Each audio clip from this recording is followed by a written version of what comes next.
Hey everyone, I hope you are well. I wanted to come on and create this little mini series for you on how we got started as an all cash family, or in the process of becoming an all cash family. We are probably about 7 months in right now. And sadly, with the way everything's been going on, I've been getting a lot more questions. So while when I started, I did a lot of research and I followed and still follow some great financial gurus, experts, etc. But it was kind of overwhelming in the beginning. So I wanted to create this because I wanted to break it down into a little bit simpler terms for everybody. So I will link who I follow below because they have great free worksheets or sheets that you can download for like $2.99 and to be able to track everything. But first, you got to get started. So I remember when we started, there was a quote by John C. Maxwell, and he said, "We have uphill hopes with downhill habits." And that was so true because we wanted to be here, but our habits were not reflecting where we needed to be. So we really reevaluated. And in the beginning, it probably took me about 3-4 months to get into a pattern. So I would start, I would stop. Things wouldn't work. I got overwhelmed because you think it's so simple just to write things down and stick to a budget, but it wasn't that easy. So we're going to create some steps here for you guys. So in this first video, what I want you to do is 3 things. I want you to take a look at your expenses. Where is your money going? You need to know your numbers. So write down everything that you purchase, spend. Take a look at your bank statements. Take a look at your credit cards. See where your money's going. And to not overcomplicate it, I want you to put them into 2 categories. So they're going to be living expenses and then luxuries.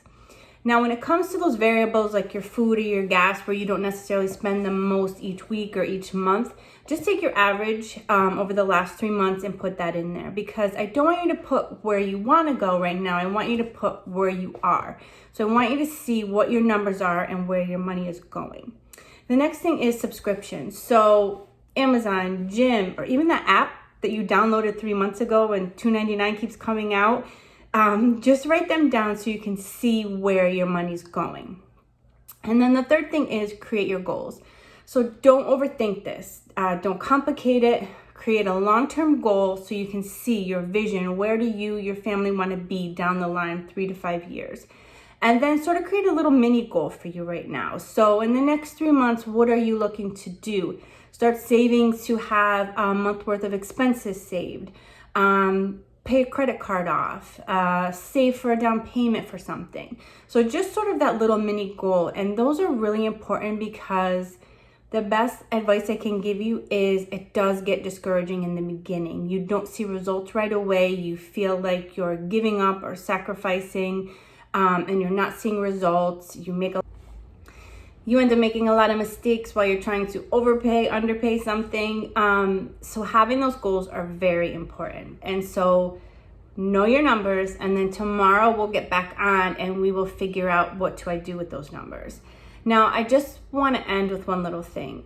I do get a lot of questions and they say to me, I'm paycheck to paycheck and I'm barely surviving. I don't know how the hell you think I'm going to find money to save for a whole month worth of living expenses.